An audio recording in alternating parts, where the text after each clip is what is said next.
জিয়াউল আহসান রাষ্ট্রীয় নানা অপকর্মের হোতা হিসেবে পরিচিত দেশের মানুষের কাছে।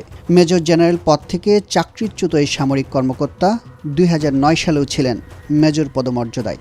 কিন্তু ওই বছর র্যাপিড অ্যাকশন ব্যাটালিয়ন র্যাবে যোগদানের পর খুলে যায় তার ভাগ্য।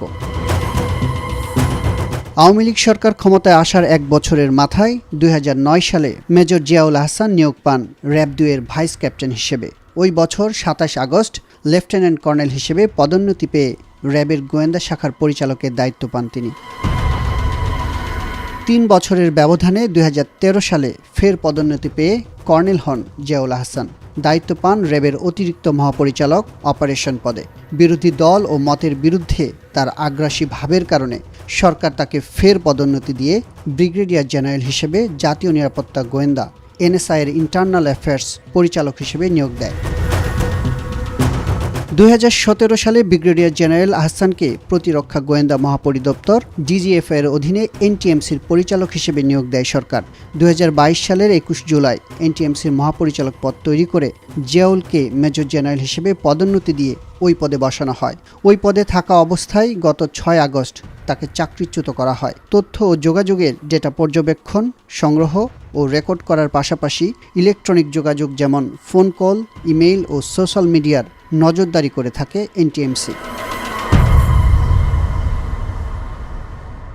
এ তো গেল তার পদোন্নতি ও কর্মস্থলের ফিরিস্তি, কিন্তু এত অল্প সময়ে মেজর থেকে মেজর জেনারেল পদে আসীন হওয়ার কারণ কি?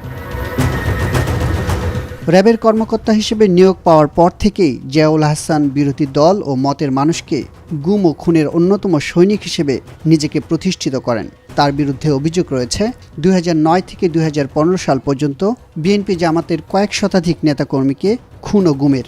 এই তালিকায় ইলিয়াস আলী, চৌধুরী আলম, সাজিদুল ইসলাম সহ একাধিক হাই প্রোফাইল নেতাও রয়েছেন। অভিযোগ আছে বিচার বহির্ভূত এসব হত্যাকাণ্ডের মিশন বাস্তবায়নের নেতৃত্বে ছিলেন তিনি।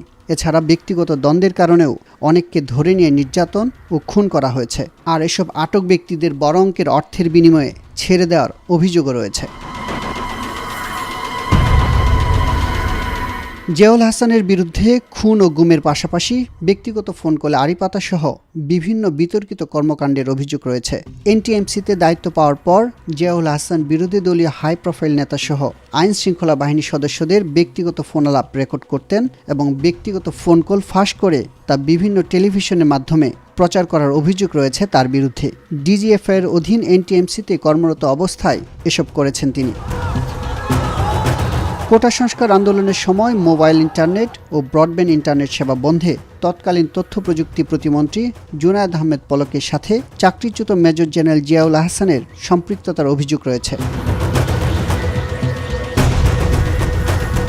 গোপন বন্দিশালা আয়নাঘর তৈরি করে সেখানে বিরোধী মতের মানুষকে তুলে নিয়ে বছরের পর বছর গুম করে রাখারও অভিযোগ রয়েছে জিয়াউল আহসানের বিরুদ্ধে।